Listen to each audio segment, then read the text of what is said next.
Hey folks, welcome back. So this week the first thing we're going to be working on is the old Land Cruiser here, and I still haven't decided on the name for that. We had a couple little contenders like the Farm Cruiser or possibly the Legacy Cruiser, and I think there was like one or two others that I'm forgetting at the moment.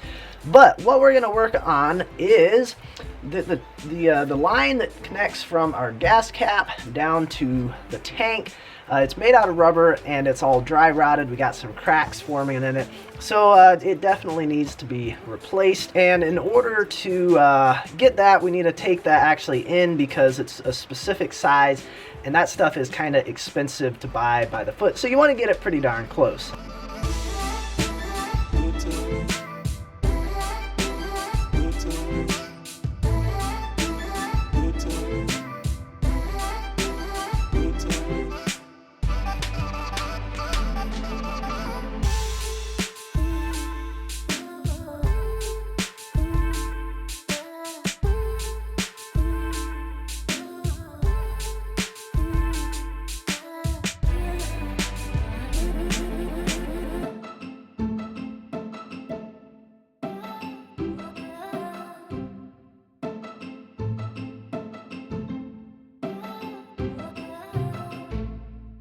Alright, so this morning I picked up some new fuel line here, and they were not able to get me one that had a bend in it.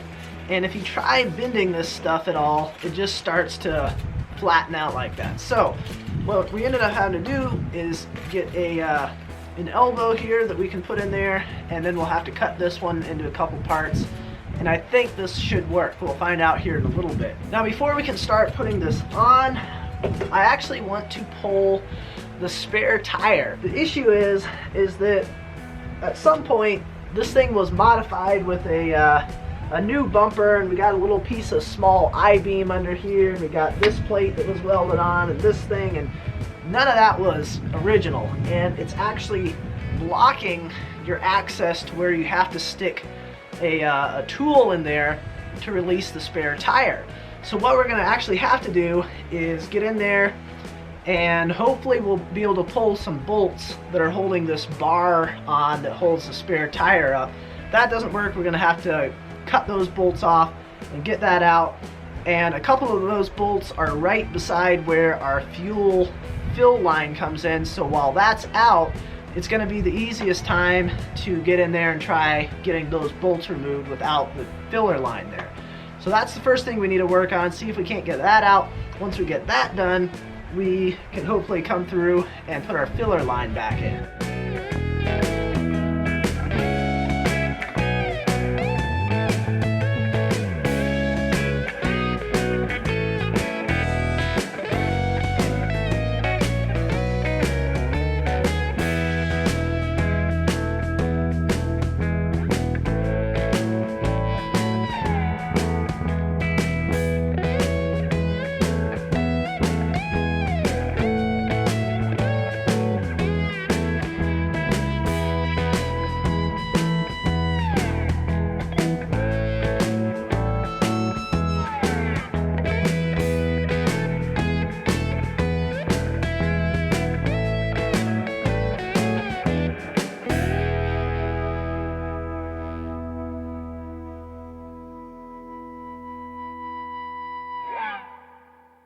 So last night, by the time that I got the that cross piece that held the spare tire and all that sort of stuff, got that out of there, we were just about out of light, so we didn't have time to start work on our fuel filler line at all, getting that in there.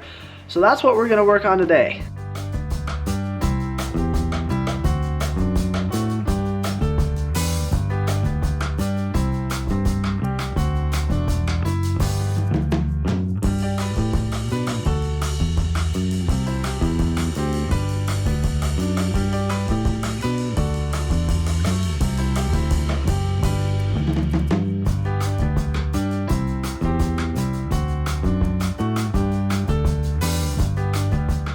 Alright, here goes nothing. We got the fuel line hooked up. Not sure if it's even going to start or not. Hopefully there's nothing else wrong in between that line and that one. I don't see anything leaking or anything, but we'll find out here in a second.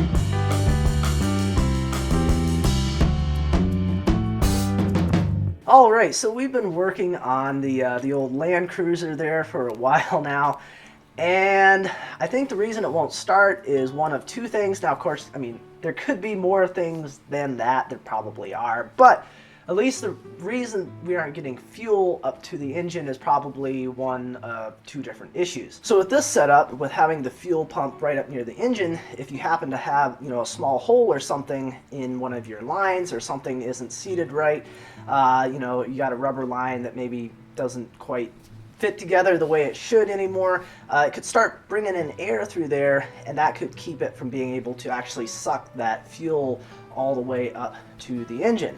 Now, the other option is that, of course, the fuel pump itself could be bad. Now, with this thing, the fuel pump is actually totally mechanical. There's no electrical component of it. It works just off from kind of the engine running. So it's probable that the diaphragms inside there, the rubber parts, are probably just worn out. So we may be able to get some new gaskets and stuff to fit inside there. I don't know. We may just be better off just buying a whole new fuel pump. Whether or not it's OEM, I have no idea, but I'm sure we'll be able to get something for that. Now, the way that you would test for this is you can get a small handheld vacuum pump, and it'll have different fittings that you can hook into the end of your fuel line. And with that, I can pull a vacuum on it, and I can see if I'm getting any fuel coming up through there. Because if I get fuel coming up, I know that the lines are good. We aren't getting any air leaks or anything in there. And then that'll kind of narrow it down to that it's the fuel pump that's bad.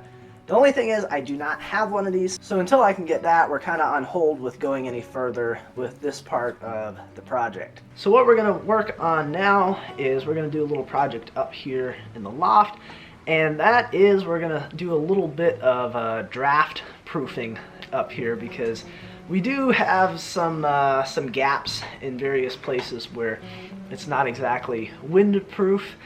And the first thing that I want to work on, and it's kind of probably the biggest thing that we've got up here, is on that side of the floor. That's the edge that we started on.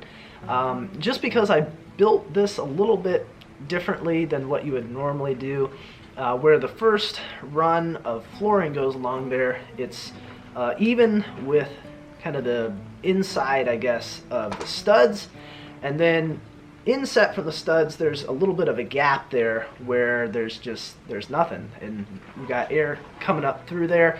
So we're going to attempt to try and cut some little pieces of flooring that we can stick in there and close that gap up, and that should help a good bit with keeping any draft from coming up through there up into the loft.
All right, well, we got that side over there all closed up, and there's already a noticeable difference. If you stand over there, before you could kind of feel this cold draft coming up through that crack. Now it's about as warm as it is in the room here. There's definitely a noticeable difference now that that's all closed up and we don't have air circulating up through there now.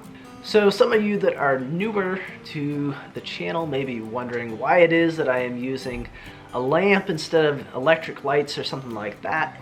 And the reason is that I am not yet hooked up to the grid. I don't have a service out here yet, and I'm kind of holding off on that for the time being because there's a decent little monthly charge on that, just regardless of whether you're even using any electricity or not. It's just kind of a fee to be hooked up to it, and I don't really feel that I'm using enough electricity out here yet that it's worthwhile to be hooked up to that and be paying that monthly charge regardless of how much electricity I'm using. So it's almost easier and more cost effective for the time being to just, if I'm out here working late, light this thing up, and you know, it actually puts off a pretty decent amount of light, and for the most part it's enough to work by.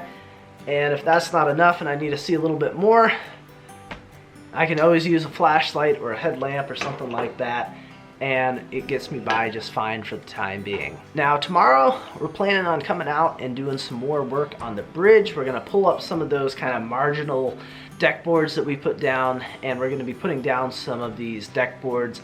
Some of the ones that are older from when I did milling a month or two ago, and then probably we'll put down some of these newer ones that I just milled up in the last week or two.